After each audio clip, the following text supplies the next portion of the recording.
extra English practice.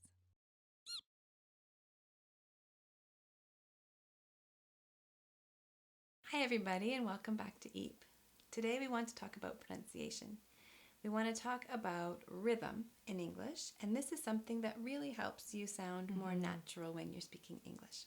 For today's activities, you might want to download a free worksheet, and you can find out how to do that by looking in the description or by going to extraenglishpractice.com.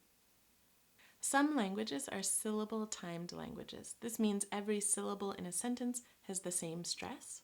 English, though, is the opposite. We're a stress-timed language. So that means certain syllables have more stress or more emphasis than other syllables. Having more stress means that the syllable is longer, it's louder, and it's higher pitched. How we determine what is a stressed syllable or not in English is based on whether the word is a content word or a function word. So we're going to explain what those are for you and give some examples, and then we'll look at some sentences together. So in general, content words are the words that hold meaning, and function words are grammar words. They're words that make the sentence grammatically accurate, but they don't really carry a lot of meaning. So content words include nouns. For example, cat, tree, situation, nouns. They also include verbs, so like, admire, appreciate. Adjectives are also content words. Happy, tall, superfluous. That's a good word. And adverbs, so quickly, carefully, always. Also, question words are considered stressed or content words. So where, when, who, how much. And negatives. So anytime you add not to something, can't or doesn't, won't. Or not. Or not itself. I missed that one. Let's talk about some function words now. The first category of function words is verbs. This is a little bit confusing. We said verbs are content words, and they are when they are main verbs. But the verb to be and the verb to have are unstressed in English, as are all the auxiliary verbs or helper verbs. So for example, I would say, I am happy to see you. Am, I don't say that very strongly. Or I have 3 sisters. And also all the auxiliary verbs. So for example, I have been to Thailand, and I am going to visit my sister next week. Okay, so the next category in function words is pronouns. These are words like I, you, he, she. These are usually not stressed in English. Prepositions are also function words. On, under, next to. They're not stressed. That's right. And conjunctions, so words like and, or, but, or longer conjunctions, because, therefore. Also modal verbs. So can, should, will. These are not stressed. And then the last category is also a little complicated, but it's determiners. Some determiners are not stressed, so those include articles, all the articles. There are only 3, a, and the. And possessives like my, your, her. And some quantifiers, so words like any, a few, some. These are not stressed, they're small words. And we should say that these are the rules and guidelines, but in English, any word can be stressed if you have a reason to do that. So stay tuned for another video to explain that more. I'm going to give you a sentence now, a big, long sentence, and let's look at it and find content and function words. Here it is. You ready? You should call the doctor because my leg is broken. You should call the doctor because my leg is broken. Let's underline all the content words.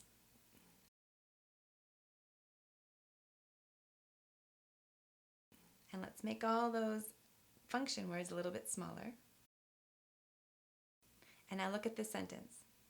Call doctor, leg broken. It's so short. It's so short, but you can understand exactly what I want to say from those 4 words only, from those content words. The sentence does not sound beautiful. Mm-mm. You should not write that in an Yeah. essay. It's not grammatically correct. But the meaning is in the content words. Call doctor, leg broken. Mm-hmm. You can take out all the function words and the meaning still remains. Yeah. Do you have a sentence? I do. Next one. Send me some money because I've lost my wallet. Oh, I know, poor me, right? You can hear it again. Send me some money because I've lost my wallet. So, what do you think are the content words in this sentence? We'll underline them.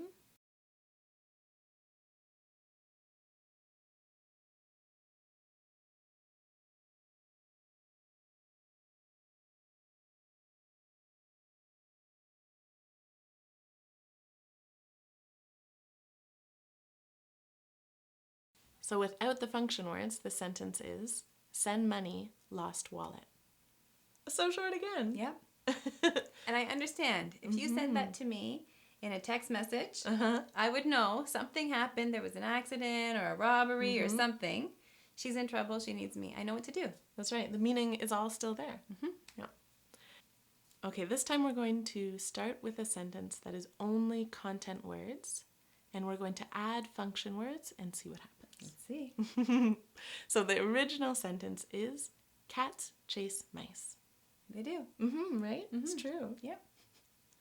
We can make it a little bit longer by adding articles. The cats chased the mice.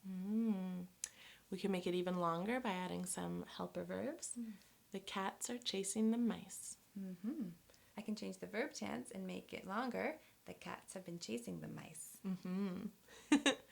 So what happens here is we started with cats chase mice, 3 content words, 3 syllables, all stressed.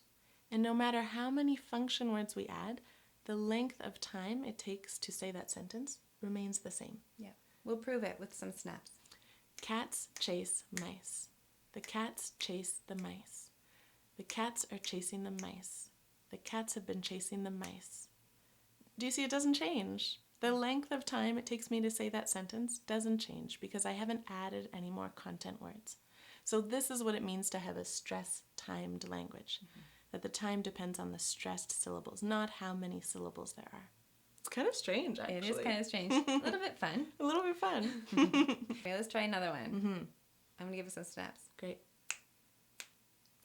Birds fly south. The birds fly to the south.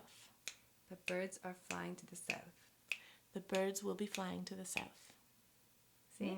Same length. The sentence stayed the same length, even with all those extra words added in, because they were function words. That's right. Function words are unstressed, they're short, they're quiet. They just fit in the cracks.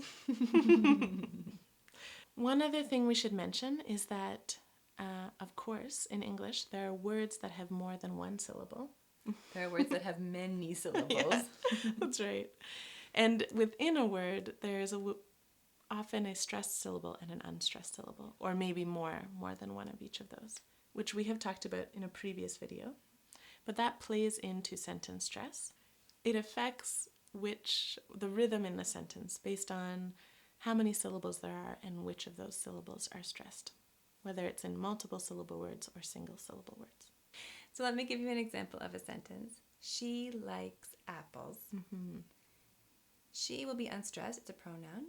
Likes is a main verb. It will be stressed. Apples is a noun. It will be stressed, but not apples.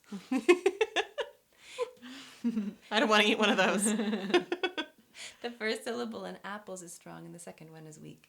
So the sentence will look like this. She likes apples. Yeah. She likes apples. Okay, so we're going to look at some more sentences that are all 4 syllables, maybe 4 words or maybe less, and you're going to help us decide which of these 4 categories they belong in. So our 4 categories are weak, strong, strong, weak, strong, weak, strong, weak, strong, weak, weak, strong, weak, strong, weak, strong. And the one we already looked at, she likes apples, is weak, strong, strong, weak. She likes apples. Got it? So we'll do a couple more examples together. How about the sentence, everyone's here? Everyone's here. What do you think? Larissa, what do you think? I think it's strong, weak, weak, strong. You got it. Everyone's here. Next one, the keys are lost. The keys are lost. I think this one is weak, strong, weak, strong. Yep. Right? The is an article. This is a weak word. Keys are a noun. It's big or strong. Are, like we said, is to be, usually weak. And then lost is an adjective. So weak, strong, weak, strong. Okay, you're going to do the same thing. We're going to say a sentence and you decide which of those categories it belongs in.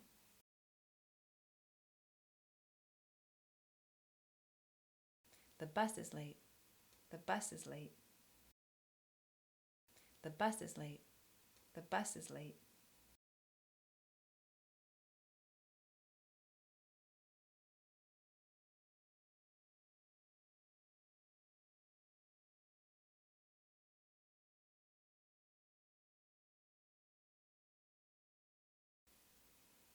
English is hard. English is hard.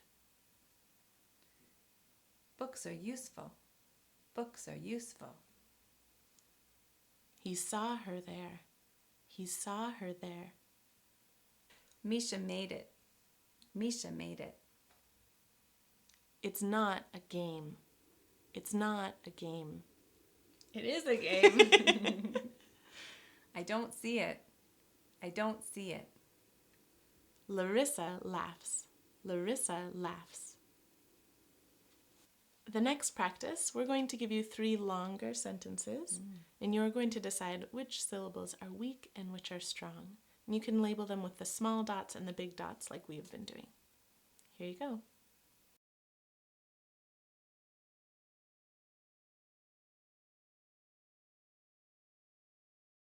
I drove to the beach. I drove to the beach. I saw my family. I saw my family. I was at my cottage. I was at my cottage. Now we're going to play a game with those sentences. So what will happen is I will ask Larissa a question, and she is going to answer using one of those sentences. But she's not going to say the words, just to make it more fun. Yep. She's just going to say the beats. So da-da-da-da-da-da, something like this. Okay? Yep. What did you do this weekend? Da-da-da-da-da-da. Ooh. Da-da-da-da-da-da. Which sentence do you think? Which answer did she give? I think it was this one. I was at my cottage. I was at my cottage. Me too.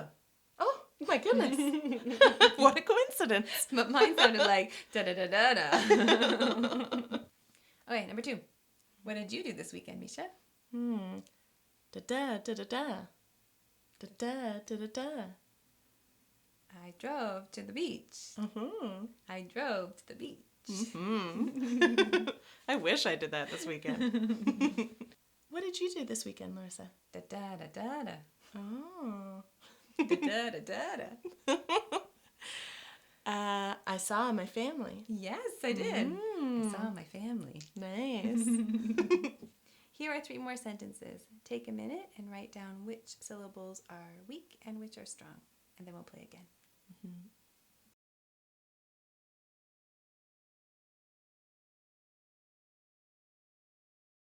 I like to have pizza.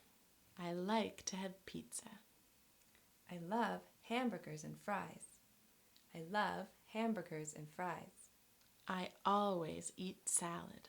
I always eat salad. Okay, we're going to play our game again. Hey, Misha, what's your favorite food? Dun dun dun dun dun dun dun dun dun dun dun. I like to have pizza. I like to have pizza. That's true. Maybe it's not my favorite. But many people like to have pizza. It's true. What's your favorite food? Da da da da da da. Da da da da da da. I love hamburgers and fries. I love hamburgers and fries. Yeah. Nice. We're healthy eaters. Pizza and hamburgers.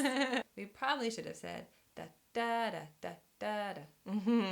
I always eat salad. That would be better for us. That would be better. Okay. Silliness over. To summarize, in English, some words are longer than others. Some syllables are longer than others.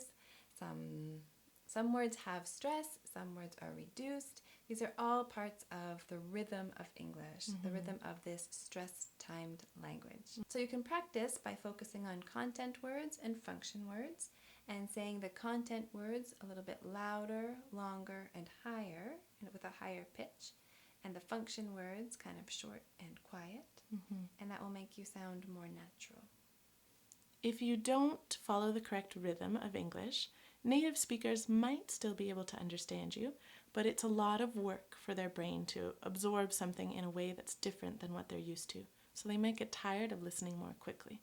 So this will not only make you sound more native, but it will make communication easier because it's the pattern we're used to hearing. Da da da da. Thanks for watching. Extra English practice. Da da da da da da da da da. Da da da da da.